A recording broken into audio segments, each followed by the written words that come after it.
December 5, 1942. A Japanese medical officer stationed in the hills south of Henderson Field made his final diary entry before dying of malaria and starvation.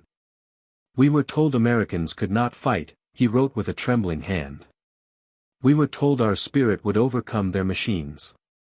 We were told the campaign would last 2 weeks. Today marks the 4th month. Of my company of 180 men, 17 can stand. The others lie in the jungle, too weak to move, waiting for death or the rare mercy of a single rice ball. The Americans still fly from their airfield. Their artillery still fires. Their ships still come. And we still die, not from their bullets, but from the simple fact that their supplies arrive, and ours do not." What this dying officer recorded in his final moments captured a truth that would reshape the Pacific War. Guadalcanal was not won by superior courage, nor lost through lack of it. This campaign became the crucible where Japanese military philosophy, built on centuries of warrior tradition and 5 years of unbroken victories, collided with American industrial warfare. And in that collision, one fundamental question was answered: can spiritual power overcome systematic material superiority? The jungle of Guadalcanal provided the brutal, definitive reply. The strategic importance of Guadalcanal emerged suddenly in June 1942, when Allied intelligence discovered Japanese forces constructing an airfield on the island's northern coast. If completed, this airfield would allow Japanese bombers to strike supply routes between America and Australia, potentially cutting the lifeline that kept resistance alive in the Pacific. Allied command made an immediate decision: seize that airfield before it became operational. On August 7, 1942, 11,000 Marines of the 1st Marine Division stormed ashore at Lunga Point in Operation Watchtower, the first American offensive of the Pacific War. The Marines found an island that seemed designed by nature to kill human beings. Guadalcanal stretched 90 miles long, its interior dominated by mountains that disappeared into perpetual clouds. The coastal plain was a strip of elephant grass, swamps, and jungle so dense that visibility dropped to arm's length. Temperatures exceeded 100 degrees daily. Humidity never dropped below 90%. Rivers that looked crystalline teemed with parasites. Mosquitoes carried malaria that would eventually disable more men than Japanese bullets. But on that August morning, the Americans found something unexpected: the Japanese had fled. Construction workers and naval troops abandoned the nearly complete airfield, leaving behind equipment, supplies, and, most critically, the runway itself. By nightfall, American engineers were working to finish what the Japanese had started. They named it Henderson Field, and within days, the first American aircraft would land. Control of this single runway would determine everything that followed. Japanese response came swiftly. On the night of August 9, Vice Admiral Mikawa led 7 cruisers through the darkness in a brilliant surprise attack. The Battle of Savo Island became the worst defeat in United States Navy history. 4 heavy cruisers sunk in less than an hour. Over 1,000 sailors dead. The surviving Allied ships withdrew, taking with them most of the supplies that had not been unloaded. The Marines were stranded with roughly half their equipment and food, facing a reinforced enemy across a hostile jungle. But Admiral Mikawa made a fatal decision: after destroying the American cruisers, he withdrew without striking the vulnerable transport ships or the supply dumps at Lunga Point. His caution preserved his fleet but left intact the one thing that mattered: Henderson Field. By the time Japanese commanders realized this error, American aircraft were already operating from the runway, and the strategic balance had shifted permanently. Japanese planners assigned the recapture mission to Lieutenant General Hyakutake's 17th Army. But Hyakutake's forces were scattered across the Pacific. The nearest unit was Colonel Kiyoki Ichiki's 28th Infantry Regiment, veterans who had been preparing for the cancelled Midway operation. Ichiki received explicit orders: land on Guadalcanal, conduct reconnaissance, wait for reinforcements before attacking. The entire regiment, nearly 2,500 men, would be needed to overwhelm American defenses. Colonel Ichiki was a respected infantry school instructor and a supremely confident officer who considered American forces inherently inferior. Before departing for Guadalcanal, he studied intelligence reports that estimated American strength at perhaps 2,000 men. These reports described American soldiers as poorly motivated, inadequately trained, and likely to collapse under aggressive night attack. Every Japanese victory since 1937 reinforced this assessment. Why should Guadalcanal be different? On the night of August 18, 6 destroyers delivered 916 men, roughly one-third of Ichiki's regiment, to Taivu Point, 15 miles east of Henderson Field. The landing was undetected. Ichiki immediately sent reconnaissance patrols to gather intelligence on American positions. It was a routine tactical decision that would prove catastrophic. On August 19, a Marine patrol under Captain Charles Brush was moving along the coastal track when they encountered a Japanese patrol. The brief firefight left 31 Japanese dead. More importantly, captured documents revealed that a significant Japanese force had landed nearby, and that Japanese intelligence severely underestimated American strength. Captain Brush raced back to the Marine perimeter with his discovery. General Alexander Vandegrift understood immediately what was coming, a Japanese attack from the east, probably soon, likely aimed at crossing the river mouth where a sandbar provided the only easy approach. He ordered Colonel Clifton Cates to fortify that position.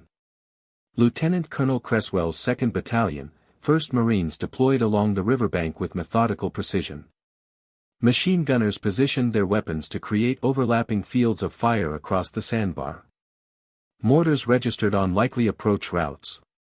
Artillery plotted defensive coordinates.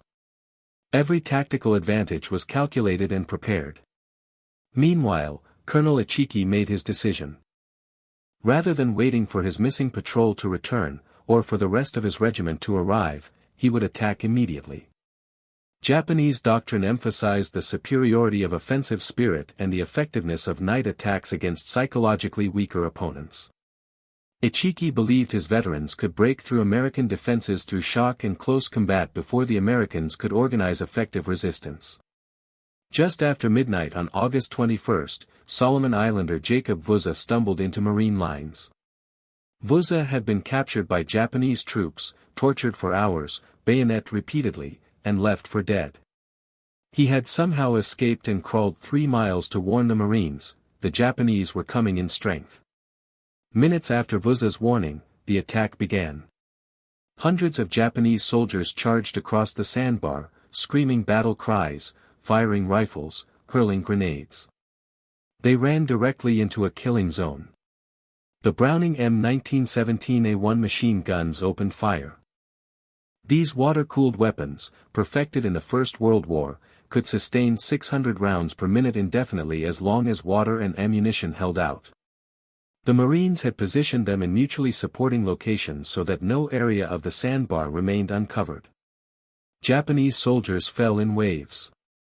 Those who survived the machine gun fire encountered 37mm anti-tank guns loaded with canister rounds, massive shotgun shells that shredded human bodies. The attack continued for hours. Wave after wave charged into the machine gun fire. Some Japanese troops made it across and engaged Marines in hand-to-hand combat.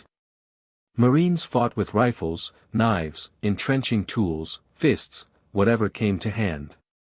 But the defensive preparations held. The interlocking fields of fire prevented any breakthrough. As dawn broke, Colonel Ichiki's attack had completely collapsed. More than 800 of his men lay dead on the sandbar and in the shallow water. Daybreak brought no relief. General Vandegrift ordered a counterattack. 5 M3 Stuart light tanks crossed the sandbar and began systematically hunting Japanese survivors who had taken cover in the coconut groves. War correspondent Richard Tregiscus watched from Marine positions. It was fascinating to see them bustling amongst the trees, he wrote, pivoting, turning, spitting sheets of yellow flame. We had not realized there were so many Japanese in the grove. Group after group were flushed out and shot down. By midday, the Battle of the Tenaru was over. Of 916 Japanese soldiers who had landed at Taivu Point, approximately 800 were dead. About 128 survivors, mostly support troops who had remained near the landing site, melted into the jungle. They sent a radio message to 17th Army headquarters reporting the disaster. Marine casualties numbered approximately 40 killed and wounded. The psychological impact on Japanese forces was devastating. An entire regiment wiped out in a single night. The Americans had not fought as doctrine predicted. They had not panicked under night attack. They had not broken when charged by screaming warriors. Instead, they had waited in prepared positions and systematically destroyed the attackers with concentrated firepower. Most shocking was the examination of captured equipment and the battlefield itself. The Americans possessed material wealth that Japanese intelligence had completely failed to grasp. The machine guns never jammed. Every Marine carried more ammunition than an entire Japanese squad. The artillery support exceeded anything Japanese forces could deploy. This was not warfare as Japanese doctrine understood it. This was industrial warfare. Within days, more Japanese forces were already en route to Guadalcanal. Admiral Yamamoto organized massive naval support for the next attempt. Between August 29 and September 4, destroyers and light cruisers delivered almost 5,000 troops of Major General Kawaguchi's 35th Infantry Brigade to Taivu Point in what became known as the Tokyo Express, fast destroyer runs that could complete the round trip in a single night, minimizing exposure to American air attack. The Tokyo Express worked brilliantly for moving men. But it had a critical weakness: heavy equipment could not be transported. Artillery pieces, tanks, trucks, and most importantly, adequate supplies of food and ammunition had to be left behind. This logistical reality would ultimately doom every Japanese offensive on Guadalcanal. Soldiers arrived with only what they could carry. They would fight not just against American firepower, but against starvation itself. General Kawaguchi set September 12 for his assault on Henderson Field. His plan was more sophisticated than Ichiki's frontal charge. One force would strike from the west along the coast. A second would attack from the east. Kawaguchi himself would lead the main effort from the south, approaching along a jungle ridge that dominated Henderson Field. What Kawaguchi did not know was that Marine intelligence had already identified this ridge as the most likely avenue of approach. Lieutenant Colonel Merritt Edson commanded the 1st Raider Battalion.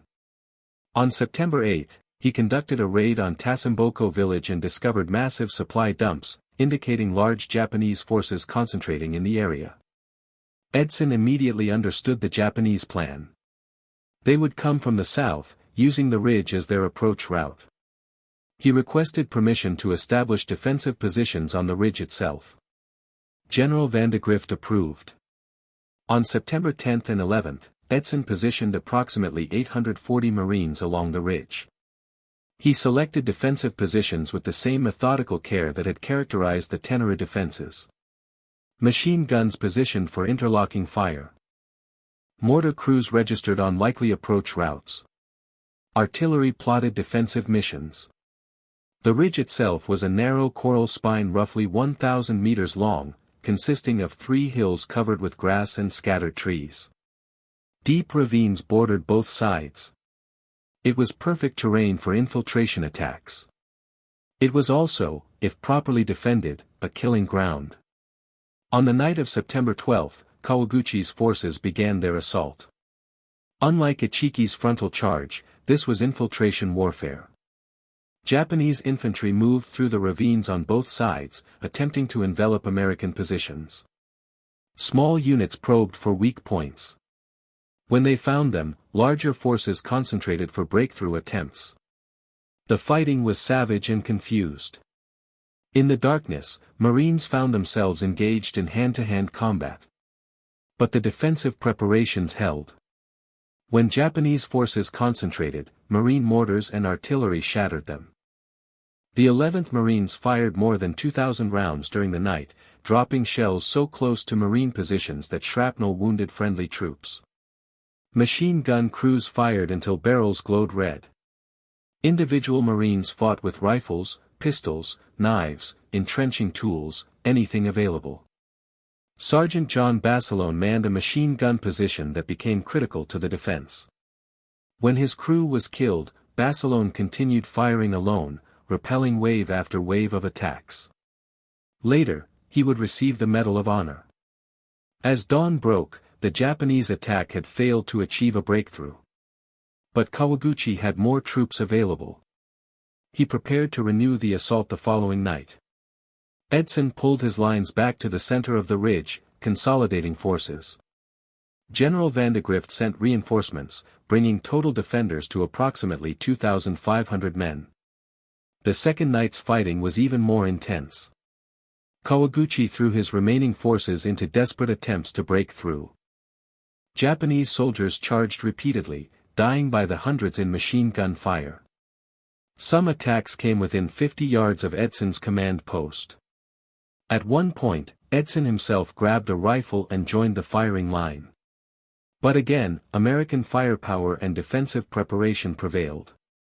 By dawn on September 14, Kawaguchi's offensive had collapsed. Approximately 830 Japanese soldiers died on what would forever be known as Bloody Ridge or Edson's Ridge. Marine casualties totaled about 104 killed and over 200 wounded. For Japanese survivors, the battle represented another profound shock.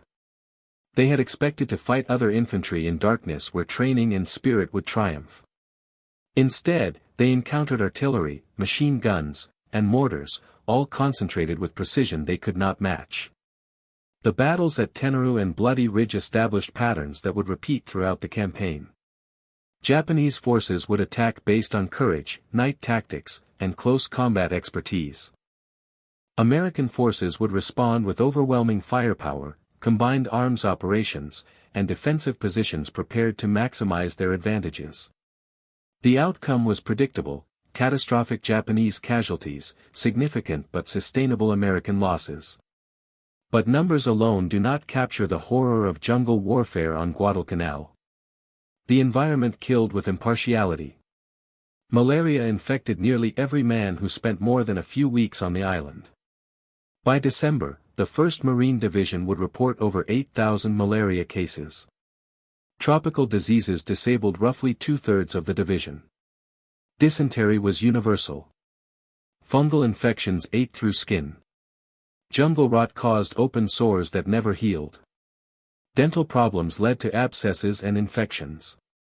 The Japanese suffered worse. Their supply situation meant inadequate food from the beginning. Soldiers were supposed to receive field rations, but the Tokyo Express rarely delivered enough. Men subsisted on whatever they could forage. Starvation became constant. Medical supplies were almost non-existent.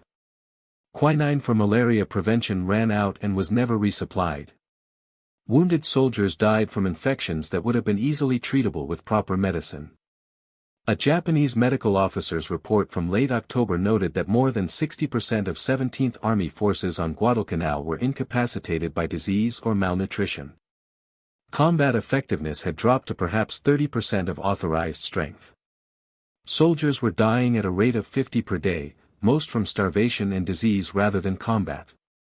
American supply ships, protected by Henderson Field aircraft during daylight, regularly delivered food, ammunition, medical supplies, and equipment. Shortages occurred, particularly in August and September, but these were temporary. By October, supply flow had become reliable. Marines ate canned rations that provided adequate nutrition. Ammunition was plentiful. Medical care included field hospitals with surgical capabilities, plasma, sulfa drugs, and evacuation of serious cases. Japanese logistics consisted of whatever could be carried on destroyer decks or infiltrated through American lines. Soldiers learned to make a single rice ball last an entire day. Ammunition was conserved. Orders often restricted fire to only when absolutely necessary. Medical care meant a bandage if lucky, amputation without anesthesia if unlucky, death if wounds became infected. Seriously wounded were often given grenades and left behind to commit suicide rather than burden their units. In late October, Japan mounted its largest offensive. General Hyakutake came to Guadalcanal to personally command the operation. He brought elements of the 2nd Division, experienced troops from China. The plan called for coordinated attacks from multiple directions with the main effort from the south. This time, Japanese forces would have more men, better coordination, and artillery support finally delivered via destroyers. The offensive began October 23 with a preliminary attack from the west. 9 Japanese tanks led an assault across the Matanico River. American defenders were ready. Anti-tank guns, artillery, and an M3 Stuart tank knocked out all 9 Japanese tanks in quick succession. The attack collapsed. The main assault came on the night of October 24 to 25, approximately 5,600 Japanese troops attacked from the south. They faced the 1st Battalion, 7th Marines under Lieutenant Colonel Louis Chesty Puller, reinforced by the 164th Infantry Regiment. The fighting became legendary. Japanese attacks came in waves throughout the night. Individual breakthroughs were sealed by immediate counterattacks. Machine gunners fired until weapons failed, then grabbed rifles. Artillery fired danger-close missions landing within yards of Marine positions. Sergeant Basilone again became critical to the defense. When ammunition ran low, he personally carried it through enemy fire. He repaired damaged machine guns under fire. When one position was overrun, he grabbed a pistol and led a counterattack that restored the line. By dawn, the Japanese offensive had failed. General Nasu was dead. More than 2,000 Japanese soldiers died in the attempt. American casualties were several hundred, severe but sustainable. October also saw naval engagements that decisively shifted the balance. The Naval Battle of Guadalcanal, fought November 12 to 15, saw intense surface combat. In a confused nighttime melee, American cruisers and destroyers engaged Japanese bombardment forces including battleships Hai and Kirishima. The Americans lost 2 light cruisers and 4 destroyers. But the Japanese lost Hai, and the bombardment mission failed. Henderson Field remained operational. On November 14 to 15, battleship Kirishima attempted another bombardment but was intercepted by USS Washington and South Dakota. Washington's radar-directed gunnery put 9 16-inch shells into Kirishima at ranges where Japanese lookouts could barely see their target. Kirishima sank with heavy loss of life. Most significantly, American aircraft and surface ships destroyed a Japanese convoy attempting to land the 38th Division with heavy equipment. Of 11 transport ships, only 4 reached Guadalcanal, and these were destroyed before fully unloading. Japanese casualties exceeded 5,000 men. This was the last serious attempt to reinforce Guadalcanal with large, properly equipped forces. For Japanese troops on the island, November marked the beginning of the end. They had expected reinforcement. Instead, they learned the convoys were destroyed and no help was coming. Rations were reduced again. Already starving men were told to survive on even less. Medical supplies became non-existent. The sick and wounded filled makeshift hospitals where doctors could only watch men die.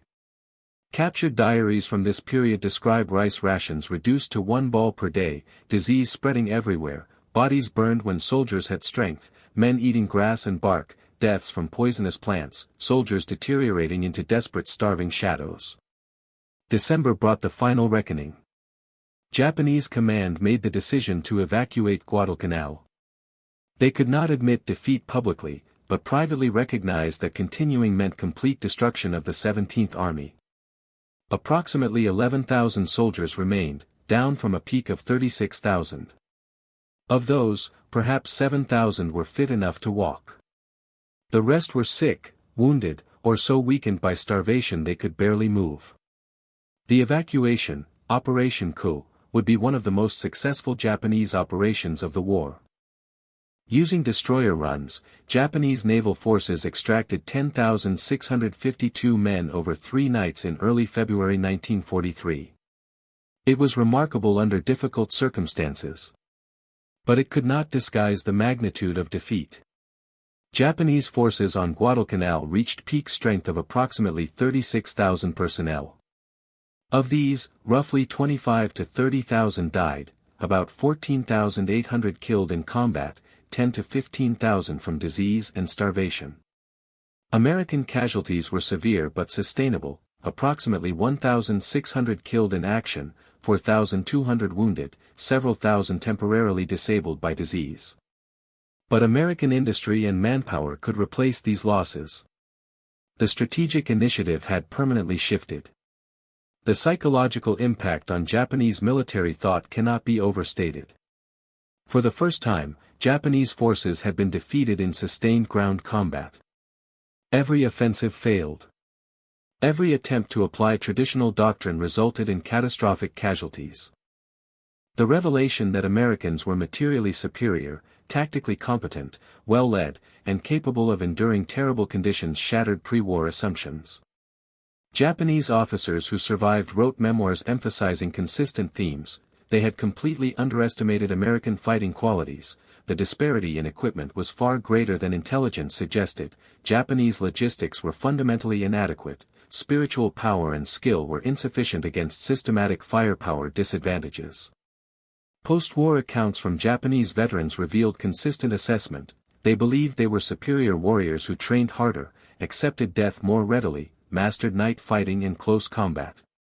But on Guadalcanal they learned that war is decided by systems.